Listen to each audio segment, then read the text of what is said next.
정말 엄청난 기록, 엄청난 기업입니다. 일찍이 영화사에 이 정도로 세계 영화 시장을 쥐고 흔든 기업이 있었는지 생각해보게 만드는 위력입니다. 2019년에 10억 불을 달성한 영화는 무려 7작품이나 쏟아졌는데 그중 6작품이 디즈니 배급이거나 제작입니다. 스파이더맨 파 프롬 홈만이 소니 배급일 뿐 제작은 디즈니입니다. 제작 기준으로 6, 배급 기준으로 5입니다. 여태 세계 영화 시장에서는 한 해에 10억 달러를 돌파하는 영화가 6작품을 넘기 힘들다는 분석이 지배적이었는데 디즈니는 홀로 그걸 해냈습니다. 여기에 겨울왕국 2도 10억 달러 돌파가 기정사실인 상황. 스타워즈, 라이즈 오브 스카이워커까지 10억을 넘기면 디즈니 혼자 10억 달러 영화를 8개나 만든 셈이 됩니다. 디즈니의 독주입니다. 참고로 비디즈니 영화 중에서 유일하게 10억 달러를 넘긴 작품은 최초의 R등급 10억 달러 영화이자 중국 개봉을 하지 않고도 10억을 넘긴 조커입니다. 무시무시한 디즈니의 폭격에서 제가 가장 궁금해했던 작품은 올해 개봉한 라이온 킹과 겨울왕국 2였습니다. 전자의 경우엔 디즈니의 라이브 액션이 지닌 한계를 확인해보고 싶었고 후자의 경우엔 디즈니가 후속작을 만들어내는 능력을 확인해보고 싶었습니다. 솔직히 말해서 저는 겨울왕국 2가 전작 겨울왕국에 미치지 못한다고 생각합니다. 전작에 비해 다급하게 스토리를 진행하고 서사의 범위는 넓혔지만 그걸 전달하는 것에는 능숙하지 않았다고 생각합니다. 등장인물들의 행동은 설명이 부족한 나머지 개연성이 떨어지는 것처럼 보이고 기대했던 노래는 Let It Go처럼 터지지는 않았습니다. 특히 전작의 신선함이 사라지고 전형적인 스토리에 기댔던 것은 아쉬운 부분입니다. 아무리 봐도 겨울왕국2에 수작이라는 칭호를 붙여주기는 어렵습니다. 재미있고 좋지만 전작에는 미치지 못한 디즈니 영화라는 것이 제가 받은 인상입니다. 놀라운 건 영화의 내용이 아니라 영화의 흥행입니다. 겨울왕국2는 미리부터 싸움을 피해버린 다른 영화들 덕분에 빈 곳이나 다름없는 박스 오피스를 차지했고 모든 관객은 겨울왕국2로 몰렸고 영화관들은 경쟁이라도 하듯 겨울왕국2로 멀티플렉스 영화관을 가득 채웠습니다. 그 결과 기형적일 정도의 스크린 점유율이 나왔습니다. 올해 어벤져스 엔드게임 이후 두 번째로 커다란 사건입니다. 겨울왕국2는 가볍게 1000만을 넘길 것으로 보입니다. 이에 스크린 독과점 문제가 계속해서 지적되고 있죠. 저 역시 50%가 넘어가는 스크린 점유율은 정상이 아니라고 생각합니다. 하지만 이러한 문제는 다른 영상에서 다뤄야 할 문제라고 생각합니다. 이번 리뷰 영상에서는 작품 내적인 부분만을 다루도록 하겠습니다. 디즈니의 매직이 유감없이 발휘된 작품, 돌아온 엘사와 아렌달의 친구들, 전작의 완벽했던 엔딩 이후 또 다른 갈등과 이야기를 가져온 디즈니의 선택, 겨울왕국2 리뷰입니다. 여러분, 이제부터는 치명적인 스포일러가 포함되어 있습니다. 감상에 주의하시길 바랍니다. 리뷰 시작합니다. 겨울왕국2는 아주 뛰어난 애니메이션입니다. 그것만큼은 분명합니다. 화려한 그래픽과 인물의 표정, 동작 등의 요소에서 디즈니는 또 한 번의 진보를 보여줬습니다. 저는 이게 정말 대단하다고 생각합니다. 더 성장할 것이 남아있다는 사실이. 그리고 무슨 짓을 해서라도 더 뛰어난 작품을 선보이겠다는 디즈니의 그 집요함이 말이죠. 전작에서도 완벽해 보였던 엘사와 안나는 이번 작품에서 훨씬 더 풍요롭고 화려한 표정과 동작을 보입니다. 전작과는 달리 배우들이 노래와 발성을 배운 덕분에 엘사가 노래할 때 숨을 순간적으로 마시는 동작을 표현한다거나 숲에서 휘날리는 낙엽의 움직임과 구름의 표현이 너무나 사실적이어서 어느 순간 이게 애니메이션인지 실사인지 혼동하게 만드는 압도적인 그래픽은 정말 대단했습니다. 특히 디즈니가 물을 표현하는 경지는 그 어떤 애니메이션도 가보지 못한 문자 그대로 전인미답의 세계라 할 수 있습니다. 엘사가 파도에 도전하고 물의 정령을 길들이는 부분의 연출은 아름다운 예술 그 자체였어요. 기술적인 측면에서 겨울왕국2는 역대 그 어떤 애니메이션보다도 뛰어납니다. 충분한 돈과 시간과 의지와 능력을 갖춘 디즈니 같은 기업이 작정하고 작품을 만들면 어느 정도 퀄리티가 나오는지 과시한 충격적인 장면이기도 합니다. 세계 최고의 애니메이터들이 세계 최고, 최대의 회사에서 만들어낸 겨울왕국2의 강점은 보는 내내 감탄을 유발하게 만들고 두 번을 보고 세 번을 봐도 혀를 내두르게 만드는 위대함이 있습니다. 하지만 각본에 있어서만큼은 그렇지가 않아요. 비주얼이라는 측면에서는 10점 만점에 10점을 줄 수 있을 정도로 완벽했지만 작품의 서사와 전개, 구성이라는 측면에서는 고개를 갸웃하게 만드는 것이 사실입니다. 전작의 엔딩은 완벽했습니다. 동생에게 상처를 입히고 자신의 마법의 힘이 두려워 끊임없이 자신을 숨겨야만 했던 엘사가 정체가 드러나자 아렌델을 떠났고, 그런 엘사를 위해 목숨을 건 안나의 활약과 엘사가 스스로를 긍정하고 아렌델로 돌아와 여왕이 되어 가족과 함께 하게 된 겨울왕국은 말 그대로 완벽한 동화였습니다. 그리고 겨울왕국2는 이야기 전개를 위해서 전작의 완벽했던 엔딩을 뒤집는 이야기를 해야만 하는 상황에 놓입니다. 그리고 디즈니가 선택한 것은 세계관을 확장하고 조금 더 크고 넓은 서사를 보이는 것이었습니다. 아렌델 내부의 이야기였던 전작에서 벗어나 이제는 두 왕국의 갈등과 과거에 있었던 충격적인 진실과 엘사의 정체에 관한 이야기를 담았습니다. 전작에서 전부 보여주지 못한 부모님의 죽음, 엘사의 마법의 힘과 관련된 이야기들이죠. 겨울왕국2의 최대의 문제는 설득에 실패하고 있다는 것입니다. 엘사는 자신을 부르는 노래에 반응합니다.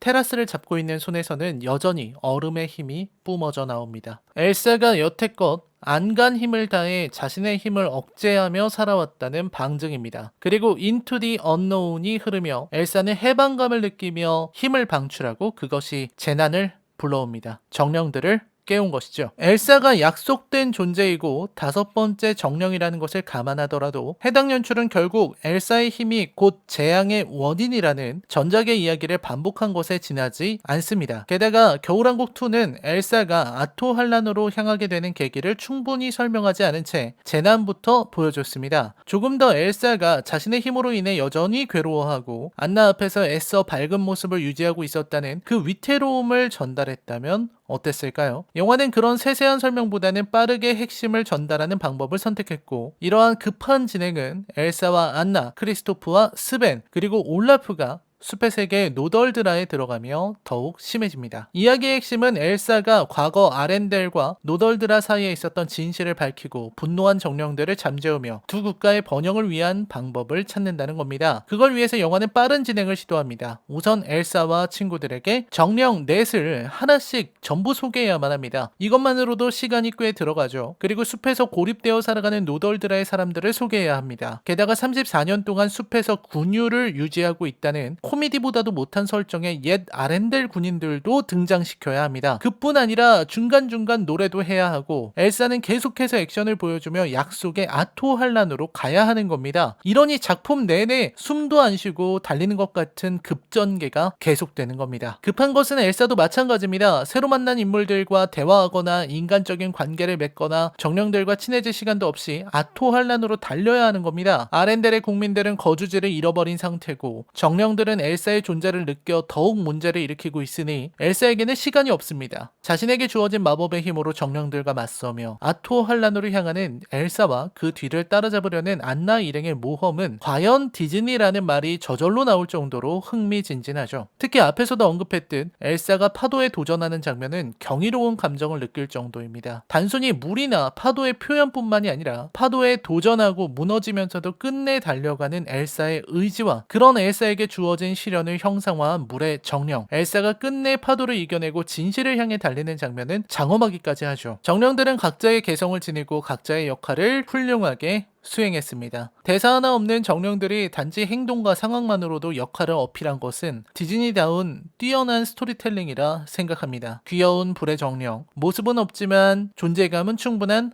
바람의 정령, 엘사에게 시련을 안겨주었지만 동시에 엘사와 가장 가까워질 운명인 물의 정령, 그리고 이 영화의 클라이맥스를 책임진 땅의 정령들까지. 이러한 정령들의 활약 끝에 엘사는 아토 환란에 도달합니다. 이때 이 작품 최고의 곡 Show Yourself가 흐르기 시작하죠. 솔직히 말해서 저는 1편의 음악보다 2편의 음악을 더 높이 평가합니다. 이유는 간단합니다. 이건 영화 음악이니까. 애니메이션에 삽입된 음악이니까. 만약 곡 하나의 완성도, 팝 음악다운 진행과 흐름, 그리고 구성을 생각하면 전작의 Let It Go처럼 귀에 쏙쏙 박히는 팝이 없는 것은 사실입니다. 그러나 영화 음악의 완성도를 생각하자면 이 편의 곡들은 전반적으로 수준이 높습니다. 특히 뮤지컬의 방식을 채용해 곡 하나하나가 모두 뮤지컬 넘버로 들리기 때문에 곡이 들리기보다는 이야기가 보입니다. 저는 이런 걸 참 좋아합니다. 물론 이 편의 음악이 Let It Go를 넘어섰다는 건 아니에요. 곡과 작품의 어울림이라는 측면에서도 Let It Go는 넘을 수 없는 벽이자 그 자체로 21세기 영화 음악의 클래식의 반열에 오를 곡입니다. 다만 이 편의 곡들도 완성도가 고르게 높다는 걸 말하려는 것입니다. 영화를 보다 보면 귀에 박히는 곡은 없지만 엘사와 안나가 Show Yourself와 The Next Right Thing을 부를 때 온몸에 전율이 흐르는 걸 느낄 수 있는데, 이는 뮤지컬 곡으로 구성된 이 곡들이 작품 전체에 완벽하게 녹아들었기 때문입니다. 곡이 튀는 느낌이 하나도 없고 작품을 감상하는 관객들로 하여금 이야기에 더욱 몰입하도록 만들어주는 결정적인 역할을 해내고 있기에 이 곡들의 감동은 더욱 커집니다. 저는 겨울왕국2의 곡들이 무척 훌륭하다는 걸 인정하지 않을 수가 없어요. 특히 엘사가 머리를 풀고 하얗게 변하는 장면에서 관객들의 감탄이 나올 정도로 아름다운데, 이는 단지 엘사라는 캐릭터가 예쁘고 비주얼이 좋아서만은 아닙니다. 그만큼 엘사를 위한 서사, 엘사를 위한 이야기가 어우러졌기에 아름다움이 더 빛난 것이죠. 감동적인 장면들은 하나하나가 보석처럼 빛납니다. 말이 많아 지치게 만드는 캐릭터이지만 올라프가 자자 빙크스와 다른 이유는 올라프가 내뱉는 개그와 대사들, 노래들에는 모두 각각의 의미와 주제가 담겨있기 때문입니다. 이제는 어른이 되어버린 사람들이 길을 잃는다면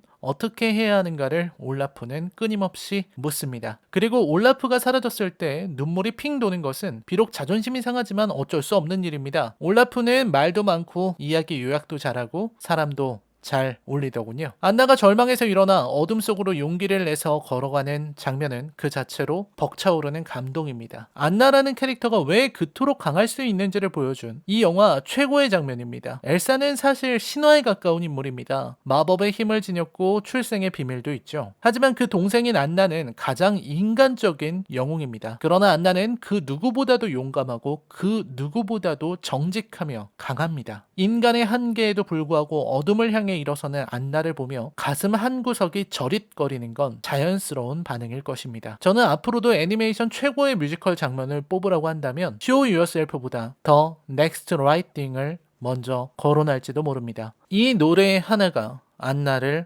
완벽하게 만들었어요. 하지만 여전히 영화는 많은 의문을 남깁니다. 34년이라는 시간이 흘렀는데도 여전히 과거와 다를 바 없는 모습을 하고 있는 아렌델의 군인들은 차라리 삭제하는 것이 나았을 것입니다. 애초에 이 군인들은 과거의 갈등이 지금까지 이어지고 있다는 것을 보여주는 데에서 끝날 뿐 아무런 역할도 없어요. 마지막에 안나를 막아서는 장면도 긴장감이 없었고요. 마찬가지로 노덜드라 원주민들의 이야기도 너무 적습니다. 이건 좀 심각한 문제죠. 이 영화를 바라보며 북유럽의 역사적 사실을 거론하는 매체도 있고 또 아메리카 원주민과 백인의 이야기를 말하는 매체도 있습니다. 일반적으로 떠올리기 쉬운 비유입니다. 엘사는 혼혈이긴 해도 전형적인 백인의 모습이고 노덜드라의 모습은 자연과 함께 살아가는 아메리카 원주민들을 형상화했다고 해도 틀리지는 않을 것입니다. 문제는 두 세계의 화해를 말한 것은 좋은데 정작 노덜드라에 대한 이야기가 너무 적기 때문에 노덜드라, 즉 피해자가 되는 자연 친화적 원주민들을 가해자가 되는 문명화된 백인 사회의 지도자가 나타나 그들을 구원, 해방하는 이야기로 요약되고 오해받을 수 있다는 점, 그리고 원주민들을 그저 대상화하는 데에서 그치고 있다는 점이 아쉽습니다. 엘사라는 영웅적 인물, 신화적 존재를 그리기 위해 들러리로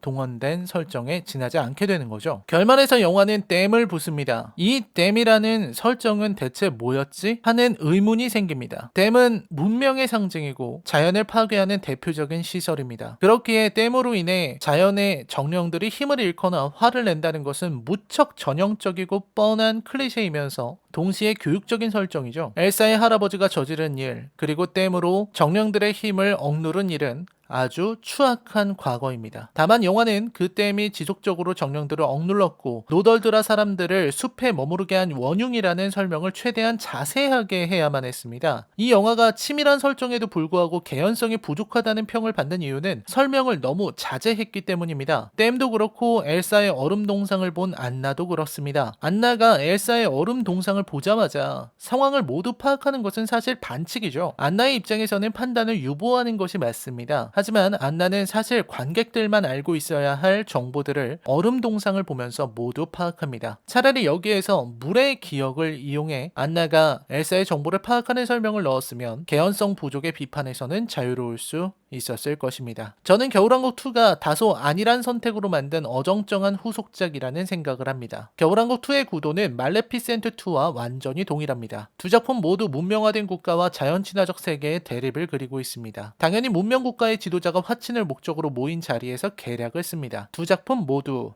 같습니다. 그리고 자연의 세계에는 신화적 인물이 리더로 제시됩니다. 말레피센트와 엘사죠. 두 인물은 모두 자신의 근원을 찾아갑니다. 말레피센트는 동족을 만나 과거의 진실을 마주하고 엘사는 아토알란에서 과거의 진실을 마주합니다. 그리고 둘의 활약으로 재난을 막아내고 마지막에는 가족, 즉 딸이나 여동생이 결혼을 하며 엔딩을 맞이합니다. 영화의 초반부터 마무리까지 모두 판에 박은 듯 같은 이야기를 반복하고 있습니다. 물론 그렇기 때문에 관객들은 편안하게 이야기를 받아들일 수 있는 것이기는 하지만 여전히 참신함의 부재가 아쉬운 이유는 뭘까요? 영화는 결국 전작의 엔딩을 뒤집는 결론을 내렸습니다. 엘사는 자신이 있어야 할 곳을 찾았습니다. 그곳은 아렌델이 아니었어요. 전작처럼 완벽한 결론은 아니고 엉성합니다. 해피엔딩이긴 하지만 명료한 메시지를 전달하지는 못하고 있습니다. 작품의 스토리, 크리스토프의 곡이 나올 때 펼쳐지는 개그 장면의 황당함, 개연성의 문제와 흐름에서 결말에 이르기까지 저는 이 작품에 그리 큰 점수를 주기는 어렵습니다. 디즈니라는 이름값을 생각해보면 실패에 가까운 후속작이라 생각합니다. 하지만 뮤지컬 넘버들의 위력은 대단했고 무엇보다 이 작품은 애니메이션으로서 한 단계의 진보를 보여준 엄청난 작품이라는 것도